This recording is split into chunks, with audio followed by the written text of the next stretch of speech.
All right. I don't know if you've been listening to us and watching us regularly. And when I say watching, keeping a keen eye on our socials, we did this very, very interesting campaign with Zuno.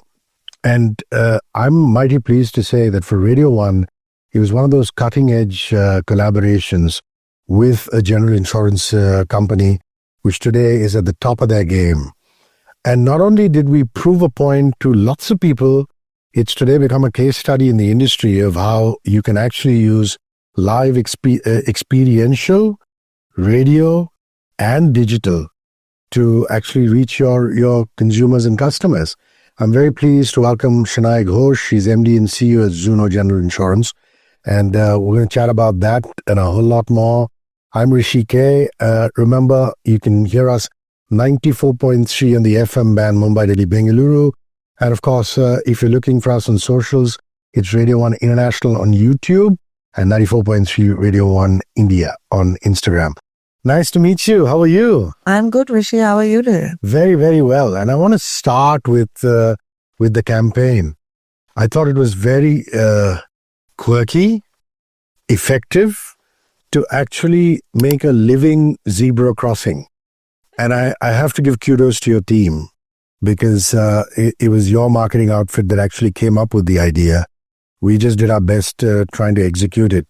So talk to me about that. I mean, talk to me about envisioning that, creating a marketing ecosystem for people in that team to flourish. And credit does go to the person at the top. Oh, well, here credit goes where it deserves to my entire team. And they came up with this campaign. The starting point, I think at least the germ of the idea must have come from the thought that, we wanted to go beyond two things. We wanted to go beyond protection. We wanted to go to prevention, A lot of accidents happen and we wanted to think about how can we partner people in preventing accidents and not just being there when accidents happen. And the second thing was we are a general insurance company. Motor insurance is a big part of our business. So what comes into prevention naturally when we think of motor insurance? So, the zebra crossing is a very sort of visible example of, things where people do jaywalking, they take road safety for granted. And I think that must have been kind of the thought, and the zebra crossing and the animal zebra kind of came together organically.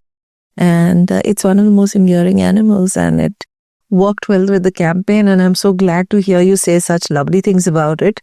I've been hearing good things about it, but when, the outside, and we think obviously we are so immersed into insurance, we are talking about road safety. But when people from the outside tell us that this was a very innovative, quirky way to communicate our message, that really is literally music to our ears. In fact, Prashant, who's in the room, who's in our sales team, was just talking about how a prominent hospital brand, and I'm not going to name them, turned around and said, "Oh my God, this is such a great campaign. Can you replicate it for us?" And we said, no, there are IPs involved. This is exclusively Zuno's. But yeah, suffices to say that, even normally when you do something like this, which is targeting a customer, and then you have B2B also talk about it, that means, you've achieved what you set out to achieve, more than what you set out to achieve. And in that aspect, I really think that what you're doing as a general insurance company is definitely something which is more trendy, more Gen Z aligned, as well as millennial aligned, as opposed to some of the traditional players in the market. I know you wouldn't like to comment on the traditional players in the market, but the worldview of Zuno is more fun, is more accessible, is something more humane that I can reach out to, as opposed to an imposing traditional insurance company. It's a compliment. I'm taking it. Trust me, I'm taking it. I really like all these things that you're saying because, that's what we started to achieve. We set out to achieve. We were 30 plus. There are 30 plus companies in the industry now, right? So we said, what can we do differently? And we surveyed the market, especially the voice of the consumer. And we tried to figure out what are things that they're not comfortable with. What are the problems that there are in the market? What are the opportunities? And we thought there was space for an insurer that was more in touch with the times, or more less insurance speak, not speaking to people from the insurance position, but speaking to people as a friend. And in fact, we have a tone of voice document in our company, which mandates that whatever we say, whether it's in our policy documents or any communication we send to the customer, has to be like a friend talking to each other. So we never, like for instance, we'll never say that, please submit your documents, because you never say that. That's not how you speak. And this is what makes insurance seem a little overwhelming for the average person. And we wanted to break that chain of thought. We wanted to break that mindset, which is why right from, the way we speak to the consumer in all our documents, to our thoughts, to our marketing campaigns, we try and build that kind of imagery around the brand, that we are a very accessible, friendly, a brand that's just another friend. And also because insurance is an overwhelming subject, it is associated with sometimes very often with unpleasant things that happen to you in life. We didn't want the conversation also to be unpleasant. We want it to be fun, because people don't want to engage with insurance. We said, at least if we make the conversation fun and engaging, people might want to do that. Yes. And another winner is the fact that you have facilitated a public-private partnership. You should have seen the traffic cops at signals. I mean, yes, I went to a few of them. And it was remarkable to see how they really came on board, because, I mean, this is them normally doing this alone, right? And Zuno came on as a friend and said, hey, we appreciate you doing all this tough work out in the sunlight. Let's just make it fun for you too. And often, you blame authorities for not coming on board and not doing enough. But they were totally on the ball, along with our radio presenters, along with your people on the ground. They were absolutely enthused and giving us ideas, saying maybe you should stand at this signal in this corner, or maybe that is a better spot for things. I actually think that this partnership with a radio channel is great. We've tried it a few times, and I think it works out beautifully, because the kind of interaction that you get, and you really are able to communicate the message, the feeling, the thought, and it's great that you got out of your studio and went down to the streets, and you captured firsthand what we were saying, what people were saying, what the traffic cops were saying. And it was just a great melting pot where everything came together, made something so beautiful about something that is so mundane, to be very honest. Who wants to talk about road safety? Who wants to talk about dream? And there, I think the animal is also kind of cute, right? Correct. Yeah, full marks to all our wonderful zebras across the country who really came through for us. Let's now take a broader view on the general insurance landscape. I mean, when you look at insurance penetration, there are some gaps that still need to be addressed. No. What do you in your book need immediate addressal? I think there are a lot of gaps. We have a lot of ground to cover in general insurance. And there's no silver bullet. Not just one thing will solve it. I've always been saying that it's honestly, general insurance is not about general insurance, about protecting, planning for times when things don't go according to what you want them to go, or when things don't go as per plan. It's about those times. And of course, it's about, the industry stepping up, creating the products, creating accessibility. But it's also about the other stakeholders, whether it's the media creating awareness, helping us in creating that awareness, about the government in helping create that urgency, right? And also about shifting mindsets. So I think while we do all of this, the one thing that will take the longest time and therefore needs immediate attention is to shift the mindset of the consumer. Because I've always, in India, we take risk management as something that we don't really need to do. That's optional. It's not something, and we take it as an expense and not an investment. Everything else, if I want to save today, how much return will I get? It's not about if I save today just to say that if things go wrong, I will be financially protected. That's not an investment. That's an expense. So when you start treating things like an expense, and obviously you want to say what is discretionary, this is taken out as discretionary expense. Whether it's an individual level, whether it's at an SME or a business level, this is what starts happening. This is the mindset that needs to shift. And for this to happen, all of us have to work together, the industry, the government, the regulator, and, the influencers, people like you and the media. So I know you get asked this a lot, but just for our particular channel and everybody who's listening, would you explain what Zuno Smart Drive is? I would love to. And I do get asked a lot, but I never tire of answering it. So I'd love to explain it.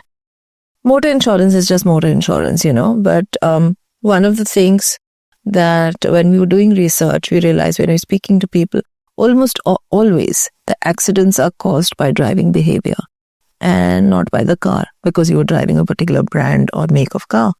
And, insurance in India is based on the asset. So the car you drive is what the insurance is based on, the pricing. Across the world, it's based on the car, but also on the person who's driving.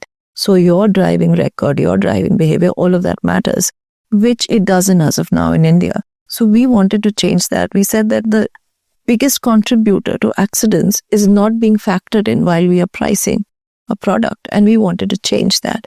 And then we thought about how to change that and build proprietary data. And that's where we looked around the world and we looked at mobile telematics, which is the power of smartphones today. Smartphones helping you track driving behavior and linking that to an individual and helping us personalize the pricing for an individual. So we wanted a product to have driving behavior embedded in it so that we give fair pricing to every person. So every person, not because of the car that they drive, not because of where they drive, but how they drive, that's the premium that they'll have to pay. So that was a starting point. And the second point was that, if we want to change something around road safety, what is the larger purpose beyond just selling insurance? What is the larger purpose that we as a brand can aspire to? And road safety emerged as that because it was organically connected to our business. It's a win-win situation. If roads are safer, people are safer, lesser accidents, lesser premium, customers are happy. So it's a virtuous cycle that kind of works. So we said, okay, if I have to adopt this road safety, how can I encourage people to adopt this, to, drive safer? And that's where Zuno Smart Drive came in.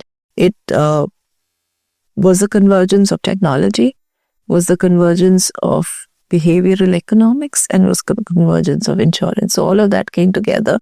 So we are using technology and an insurance product to influence the behavior of people and drive more safely. We are rewarding them for driving more safely. We give them rewards, of course, in insurance premium when they renew, but we also give them rewards every day, every week if they drive safer. If they're part of the leaderboard, they get fuel vouchers. In a month, they get they could win up to 10,000 rupees. That's fantastic. Because I've always wondered that when you go in for a medical insurance policy, there are so many factors. You get a blood test done. Sometimes if you're over a certain age, they even make you get on the treadmill. And there are so many factors that one can, can decide or base that premium amount on. And why is it just based on a vehicle? And then you'd come back from the West and people would say, oh my God, my license has that I've cut 3 signals. So, it's not looking too good.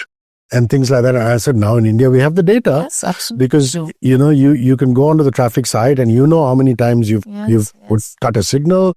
How many times you've misbehaved. How many times you've gone on the ceiling and gone over the speed limit. And why aren't we able to use that data? So it's wonderful that you're doing it and doing it so effectively. Are you transitioning to using artificial intelligence in certain areas where you could use it as an effective tool, is my question. In the context of Smart Drive? Of Smart Drive. Yes, of course, because, artificial intelligence helps us make Smart Drive far more powerful. Today we have some data, we're using, some models have been created to help us analyze that as parameters of driving behavior. But artificial intelligence can multiply and amplify that many X. And the data is there. How to interpret artificial intelligence tells us how to interpret that data in a far more powerful way. As of now, we've not looked at artificial intelligence and how I can change the capturing of data, but artificial intelligence and how I can change the interpretation of data and use that in different ways to benefit our customers is definitely something that we're doing. I mean, just on a lighter side, I was having lunch with a friend yesterday and I was like, wow, my dad's going through a bit of a health situation. And I say each time we get a scan done, I put it through AI and AI tells me immediately in plain speak what's wrong with dad. And 24 hours later, the doctor tells me the same thing. And my friend turned around and said, how do you know the doctor's not using the same tool? Because the doctor's got 80 or 100 more patients like my dad. So how do you know he's not putting the scans in there and using it? So earlier, the doctors when after the internet became all pervasive, doctors used to tell us, don't Google it. They say, don't Google it. I've got experience. Now they say, don't do ChatGPT. Yeah, correct. But I have to say that some of them are remarkably accurate. Yeah. Scaringly. So, a perception about insurance that you really want to change? This is my personal thing, but insurance brands are tolerated, not liked. I want to be a liked brand. I want people like. Nobody wants to talk about insurance. It's like one of those necessary, what do they call it? A grudge purchase. I don't want to be that. You want to be the person who, a bike owner who doesn't own a car yet, says, when I buy a car, I want to take Zuno. So we have this, we have our tagline called Zuno and Chill. Yeah. So basically, that's what we want Zuno to be. Once you've Zunoed, you chill. So that's what we want to be. What's that one road habit we all treat as normal, but we shouldn't? Oh my God. Don't get me started, Benny. But first, lane changing. No concept of lane, no? There's no concept of lane in India. Everyone thinks that it's okay to change it all the time. And just because you're giving an indicator that makes it okay, no, it doesn't. So, how do you personally manage uncertainty and risk? My personal philosophy is that you think of the possibilities, have a plan B, but don't overthink it because that can sometimes paralyze you. Think about it, plan for it, rather than not think about it and saying that I'll see what happens. Think about it, plan for it, but then leave it there. That's my personal philosophy in planning for uncertainty and risk, because you're living in a world that's more uncertain than ever, as we know in the last 2 days. Yeah, of course. When renewal of insurance comes up, everybody suddenly seems to have your number. And everybody's constantly calling saying, oh my God, I've got a better deal for you. I've got a better deal for you. And it's only price. Everybody just talks about price. And I think it's about time that we start asking the right questions. So much needed advice from you. When those calls start coming saying, oh, aapka renewal aa gaya hai. Would you like to renew? We'll give it at, 1/3. We'll give it at half. What are the questions we should ask? First, ask what are they giving before the price. I know people start with price and then go to the other questions. I would say start with the other questions and go to the price last. So the first question you should ask yourself is, and in plain speak, not, what everyone will say this, what kind of insurance do you want? Do you want absolutely the basic for compliance with the law? Or do you want some other basic insurance that covers, if your car gets hit, that covers a large part of the damages, maybe not all, so that you get a cheaper insurance? Or you want like an insurance that covers everything so you don't have to stress about any expense at all. Once you've got that clear in your head, then you go down. If you want a basic insurance, then you basically want, a OD cover, which is a basic insurance. What it doesn't get you is that suppose your car is a little older and some parts need replacement, there will be a depreciation applied to that. So it will not get you the full cost of replacement, okay? There will be some mandatory deductible. So let's say that, you, depending on how old your car is, you might have to foot 20 or 30% of the cost yourself. But if you're saying, hey, my car is old, I will not really, my parts, even if they cost, I will not go to the, dealer, I'll go to a small local garage and do all of that. I don't want to spend so much money. I'm okay. Then that's the insurance for you. But if it's an insurance, no, I want absolutely authorized parts. I would want to go to the dealer only. I want my car to be repaired immediately. I don't want to live with a scratch. then get everything that is covered. And typically, the things that you should definitely get for such kind of insurance is zero depreciation, because that's where maximum amount gets cut off. Then get something called voluntary deductible. It's not a big amount, but get compulsory deductible. Get that. And definitely get roadside assistance, even in the basic one. It's not expensive. And if you want to protect your engine, flooding, etc. happens, your engine gets spoiled, get engine protect. Lastly, if it's a new car and you are worried about theft or total loss, get return to invoice. That add-on helps you get back the entire amount. Okay. Once you've done all of this, okay, then look at the company. Don't look at the service. A lot of companies are very good in service. Look at the settlement ratios, decline ratios. Look at the comments online. So you get a list of brands, and then finally go to price. And then the price, please ensure you're doing apples to apples comparison, because there are a lot of things that change price. What are you adding on to the basic? What is the value that you're insuring? So a lot of people reduce the value to reduce the price, but then you're not comparing the same product. So once you do the last thing, you compare the product and then you decide which one you want to take. I would say that if a brand has better service, it's worth paying maybe a 500 rupee premium. Everything else being equal. That's great advice. So IRDAI's mission of insurance for all by 2047, are we ready for that scale? Or are we going to be playing catch up? I think it's a journey. I think it's about how we get to that scale. It's not that the scale is available immediately. We have to do a lot of things to get to that scale. From the insurance industry, we've got to do distribution right. We've got to get products right. We've got to get the entire claims process right. And we really need to think about how to get the rural and the more interior parts of the country covered. But in that journey, I think the role of shifting the mindset towards risk management, towards insurance has to be there. And in that, while we as an insurance industry can do a lot, every time we sell a product, we're creating awareness. But financial literacy around insurance has to be there. Some of us think that insurance and how to protect, not just insurance, risk management should be an important part of school curriculum, where kids are taught about risks and uncertainties that exist and what are the various tools that are there to manage those risks and how important contingency planning is, so that you change the cultural bias against risk management. It's like a chalta hai attitude. You want to change that, right? And I believe the government can also do some work around this, because if the government, when you change behavior, mandates change behavior and then becomes a habit. Car insurance is a great example, honestly. I don't think many people drive their cars without insurance.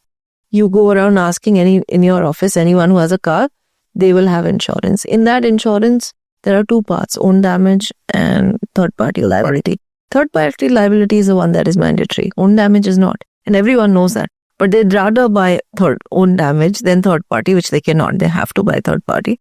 Because while it was mandated, after buying it for a while, thinking it was mandated, now that they've realized, they've experienced the product and they don't want to take the risk of driving the car on the roads without insurance, because they don't want to take that financial burden that might come along with an accident. So a mandate created a habit which has now created adoption, right? So that is the kind of journey we need in some of the products. Also, we need to have a very nuanced approach in building penetration or going towards insurance for all. I'll just take a step back and clarify what insurance for all means. It doesn't mean tokenism. It doesn't mean that I've got like a 1 lakh life cover or something. It doesn't mean that. It means that you have meaningful life cover, you have meaningful health cover, and you have meaningful protection for your assets. One of the least talked about things in India is protection of your immovable assets like property and all. Last year, or I forget the time, but we had the cloud burst in Uttarkashi. You know what was the percentage of insured losses? Almost nothing. Everything was uninsured. My God. Right? So, and it's impossible to go and take a valuation of that small. True. So we have to use parametric and technology-based parametric solutions to give protection to people. So depending on the product you have, depending on where you are you in the rural part of the country or you're in the urban part of the country, rich, poor, young, old, you need to have a nuanced view of taking protection for all so that we can reach that stage. And I believe it's a shared responsibility where insurers have to do a lot of the heavy lifting. And like I said, the media, the government, the IRD, and the providers, the people who are part of our industry, like hospitals, they help us in providing the service, garages, manufacturers. All of us have to come together to change this perception, to not just make it important, but also urgent. And of course, we have to do our job of making the right products, creating access, making it affordable, all of that. But a lot to be done. And in the insurance industry, we're definitely on that journey and we've taken it as a mission. It's an audacious goal, but it's worthwhile. Yeah, and if all stakeholders are aligned, slowly but steadily, it will happen. Actually, we should get you back on our CEO show on Radio 1. This one was talking about insurance, but I'd love to pick your brain on your leadership style and, and how you go about building this business. That's a discussion for an entirely different day. So before we wrap, my last question is, I see you're alumni from IMB. How cool is that? Some of the coolest people I know are from IMB. I wonder if you ever saw a gig or a concert when you were at B school. Inside? Yeah. Did you? Yeah, sure, of course. So a memorable one. Why don't we sign off with that? Oh gosh, I don't remember. Do you remember any of the bands that played? No, they were all internal. I don't remember those, but we have an amphitheater in the Insti, which is like across the lawns, and there is a screen. And one of the memorable things that we used to do as a campus was just to blow off steam, was to have movie nights there. Long before all of this became cool, we used to do it. And we used to just sit at the grounds and look at movie. And Bangalore's a great place, right? Great weather. And Bangalore has a beautiful campus. So I remember that. And of course, our block parties. So those are the two things that, are. And late night. On a dull day, when you think of those things, life perks up. Yeah, actually, I went back there and I felt that that time we didn't have computers in our rooms. We used to go to the computer lab, everything, right? And now everyone has in their rooms. They don't have to come out at all, But the connect that we had, the sense of community, I think we had a lot more then. Super stuff. You were listening to Shanai Ghosh. She's MD and CEO at Zuno. Zuno General Insurance deserves a look. Please go download the app, go check them out, follow them on socials, and make sure you're insured. Yeah. Thank you very much for your time. I really appreciate it, and see you soon. Thanks, Hrishi. Yes. Nice talking to you. 94.3 Radio 1.